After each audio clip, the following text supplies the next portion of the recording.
Hello দর্শক বন্ধুরা, আপনারা সবাই কেমন আছেন? আশা করি ভালোই আছেন।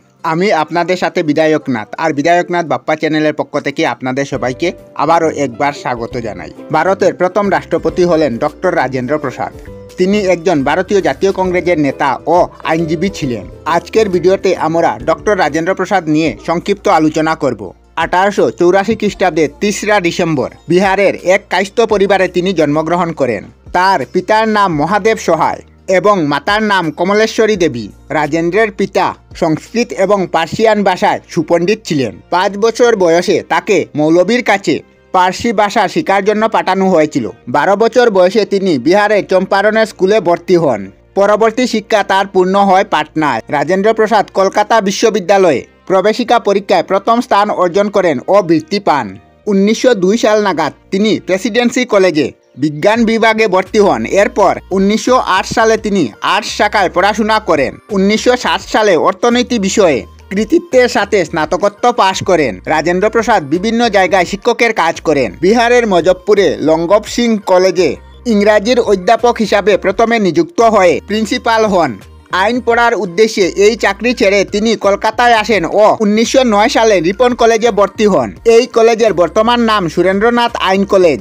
এছাড়া তিনি কলকাতা সিটি কলেজে অর্থনীতির অধ্যাপনার কাজও করেছেন কিছুকাল। 1905 সালে কলকাতা বিশ্ববিদ্যালয়ে আইনে স্নাতকোত্তর পরীক্ষায় স্বর্ণপদক সহ পাশ করেছিলেন।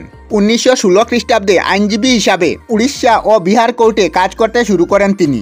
এছাড়া তিনি ভাগলপুর আদালত ও কলকাতা উচ্চ আদালতে কাজ করেছেন। এই ছিল তার শিক্ষাগত জীবন ও কর্মজীবনের গল্প। এবারে আসি তার রাজনৈতিক জীবনের কিছু কথা নিয়ে। ছাত্র অবস্থায় রাজেন্দ্র প্রসাদ 1906 খ্রিস্টাব্দে কলকাতা বার্ষিক সভায় ভারতীয় জাতীয় কংগ্রেসের স্বেচ্ছাসেবক হিসাবে তিনি রাজনীতিতে প্রবেশ করেন।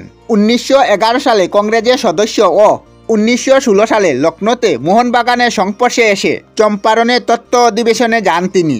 এই কাজ যথেষ্ট সাহসিকতা কৃতিত্বের পরিচয় দেন তিনি। এরপর অসহযোগ আন্দোলনে যোগদান করেন এবং এই পেশা পরিত্যাগ করে তিনি সবসময় জাতীয়তাবাদী রাজনীতিতে অংশগ্রহণ করতে থাকেন এবং ধীরে ধীরে তিনি বিরাট নেতারূপে পরিচিতি লাভ করেন। 1947 সালে ভারত স্বাধীন হওয়ার পর তিনি হন ভারতের প্রথম রাষ্ট্রপতি। 1937 সালে তিনি এলাহাবাদ বিশ্ববিদ্যালয় থেকে পিএইচডি ডিগ্রি লাভ করেন। এই মহান ব্যক্তি ডক্টর রাজেন্দ্র প্রসাদ 1963 সালের 28শে ফেব্রুয়ারি বিহারের পাটনা শহরে মৃত্যুবরণ করেন।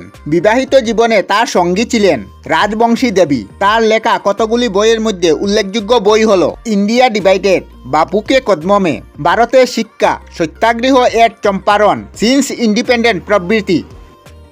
আমরা আমাদের চ্যানেলে সব ধরনের ভিডিও আপলোড করি, যেমন ব্লগ, নিউজ, কুকিং ভিডিও, ধার্মিক আলোচনা ইত্যাদি। যদি আপনারা এই ধরনের ভিডিও দেখতে পছন্দ করেন তাহলে এই চ্যানেলটি নিশ্চয়ই সাবস্ক্রাইব করবেন। আমি আপনাদের সাথে বিধায়কনাথ আজকের মতো বিদায় নিলাম। আর ভিডিওটি ভালো লাগলে লাইক, শেয়ার ও কমেন্ট করবেন। ভিডিওটি সম্পূর্ণ দেখার জন্য অশেষ ধন্যবাদ।